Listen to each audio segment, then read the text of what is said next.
આ દાખલો આપણે કઈ રીતે ઓપ્શન એલિમિનેશન દ્વારા શોર્ટકટથી કર્યો છે તે આપણે અહીં નીચે આપેલ વિડીયોમાં બતાવ્યું છે, પણ અવયવ પાડી કઈ રીતે કરવો તે આજે જોઈએ, એટલે સાથે તમે અવયવ પાડતા પણ શીખી શકો. જુઓ, સૌથી પહેલાં આપણે આ ત્રણેય સમીકરણના પ્રોપર અવયવ પાડીએ. પહેલા સમીકરણ x નો વર્ગ -3x વત્તા 2 ના અવયવ જોઈએ.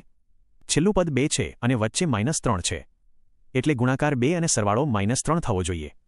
આપણે -1 અને -2 લઈશું, એટલે પદ બનશે x નો વર્ગ -1x -2 x વત્તા 2. પહેલા બે પદમાંથી x સામાન્ય કાઢીએ તો કૌંસમાં x -1 વધે અને પાછળના પદમાંથી -2 સામાન્ય કાઢીએ તો પણ કૌંસમાં x -1 જ વધે, એટલે અવયવ પડશે x -1 અને x -2. હવે બીજા સમીકરણ 2x નો વર્ગ -7x વત્તા 6 ના અવયવ પાડીએ. અહીં પહેલું પદ 2 અને છેલ્લું 6 છે, એટલે 2 ગુણ્યા 6 બરાબર 12 થાય. 12 ના એવા ભાગ પાડો જેનો સરવાળો -7 થાય, એટલે -4 અને -3 લઈશું. સમીકરણ બનશે 2x નો વર્ગ -4x -3x વત્તા 6. પહેલા બે પદમાંથી 2x સામાન્ય કાઢીએ તો કૌંસમાં x -2 વધશે. પાછળના પદમાંથી -3 સામાન્ય કાઢીએ તો પણ કૌંસમાં x -2 વધશે, એટલે અવયવ મળશે x -2 અને 2x -3.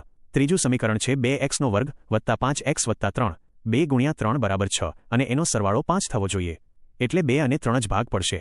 પદ બનશે 2x નો વર્ગ વત્તા 2x વત્તા 3 x વત્તા 3. પહેલા પદમાંથી 2x સામાન્ય કાઢીએ તો x વત્તા 1 વધે અને પાછળથી 3 સામાન્ય કાઢીએ તો પણ x વત્તા 1 વધે. આના અવયવ મળશે x વત્તા 1 અને 2x વત્તા 3.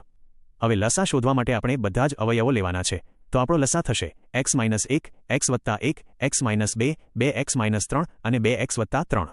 હવે ઓપ્શન પ્રમાણે સેટ કરીએ. આપણને ખબર છે કે x નો વર્ગ -1 નો વર્ગ બરાબર x -1 અને x વત્તા 1 થાય, એટલે x -1 અને x વત્તા 1 નો ગુણાકાર થશે x નો વર્ગ -1. એવી જ રીતે 2x -3 અને 2x વત્તા 3 નો ગુણાકાર થશે 4x નો વર્ગ -9, અને છેલ્લે વધ્યું x -2, એટલે આપણો ફાઇનલ જવાબ આવશે કૌંસમાં 4x નો વર્ગ -9, બીજા કૌંસમાં x નો વર્ગ -1 અને ત્રીજા કૌંસમાં x -2, એટલે ઓપ્શન સી સાચો જવાબ છે. વિડીયોને લાઇક, શેર અને સબસ્ક્રાઇબ કરી નાખજો.